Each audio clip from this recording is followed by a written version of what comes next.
Vince McMahon did not just change professional wrestling, but he destroyed it and rebuilt it as something completely different while the old guard watched in horror. That is exactly what happened, and the unusual part is that the setup he destroyed was never actually written down anywhere. There were no contracts and no legal protection, just decades of handshake agreements between men who trusted each other with their livelihoods. Vince McMahon Jr. walked into that world in 1982 and decided those handshakes meant nothing.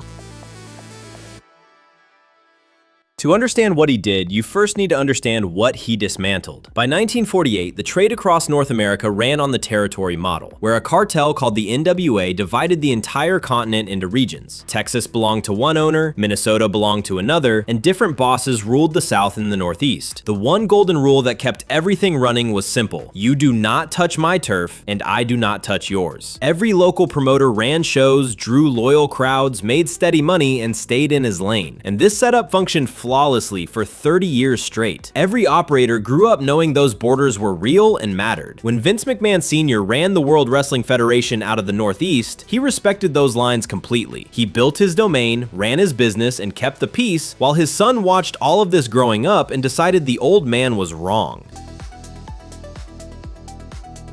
The moment he bought the WWF from his father, traditions evaporated. His father probably assumed the unwritten rules would continue, but they did not. Within months, Vince Jr. had locked onto cable television, which the previous generation never saw coming. Suddenly, you could broadcast a ring show from New York straight into a living room in Florida, Dallas, or Chicago. The physical borders of the old local map meant nothing to a TV signal, and McMahon understood that before anyone else in the industry did. He started paying local TV stations across the country to air WWF programming in 1983. He was not asking, but paying, buying his way into markets that rival owners had spent entire careers building. Those operators had poured decades into cultivating audiences in their home states, and now a guy from New York was showing up on their channel every single week, with bigger stars and a production budget they could not match. Fighting someone who plays by rules you have never heard of proved difficult.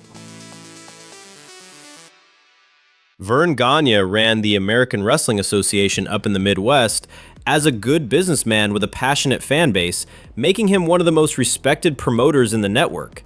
Then, Vince McMahon offered the promoter's biggest star, Hulk Hogan, a contract he simply could not compete with.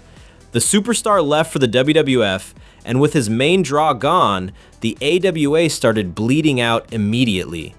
That was not competition, but a surgical removal of their top asset. Vince then pulled off something so ambitious that fans still refer to it by a specific name over 40 years later. On July 14th, 1984, known as Black Saturday, he bought a controlling interest in Georgia Championship Wrestling. This beloved regional promotion held a prime Saturday afternoon time slot on Ted Turner's TBS network, and that slot belonged to hometown stars. Southern fans had watched their local heroes in that exact spot for years and tuned in expecting familiar faces. They saw WWF programming instead, with his product, his roster, and his presentation occupying their channel and their time slot without a single word of warning. This takeover happened on live television. It was technically legal, but it was not ethical by the standards of the wrestling world that had existed for 3 decades. Ted Turner was reportedly furious that the loyal Saturday audience he had built had his product swapped overnight. The damage was done, as Vince had planted his flag in the Deep South on national cable and dared anyone to remove it. Jim Crockett, one of the most powerful NWA bosses in the Southeast, tried to fight back. He expanded his own operation and went head-to-head directly, meaning Crockett was fighting a national-scale war using old-school money. The math was punishing, and by the late 1980s, he had sold his company to Ted Turner. That entity became World Championship Wrestling, meaning even the resistance movement ended up being owned by a billionaire. The moment that decided everything came by early 1985, when Vince had spent so aggressively that he was nearly broke. He decided to bet the entire WWF operation on a single event, a celebrity-packed, coast-to-coast spectacle he called WrestleMania. He brought brought in Mr. T and Cyndi Lauper, broadcasting it live to closed-circuit screens in arenas across the country. The production costs were high, and if audiences stayed home that night, the WWF was finished. WrestleMania worked, drawing record numbers, generating wide-reaching media coverage, and proving that sports entertainment could function as mainstream programming. That success gave him the cash and credibility to push harder, securing more TV deals, poaching more talent from rivals, and expanding internationally. He accelerated everything. The old promotions did not stand a chance after that.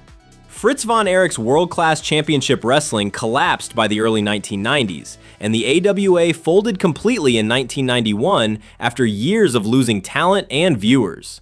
Promotions across the South, the Midwest, and the Pacific Northwest that had operated for decades simply ceased to exist. The handshake agreement that had kept the sport alive for generations died in a boardroom that afternoon, and the closures just took a few more years to schedule. Vince McMahon destroyed businesses that men had spent lifetimes constructing. The AWA boss never recovered. The Von Erich patriarch watched his empire crumble, and dozens of smaller operators across the country lost everything they had built. These were real people with real losses, and he caused those losses intentionally and strategically.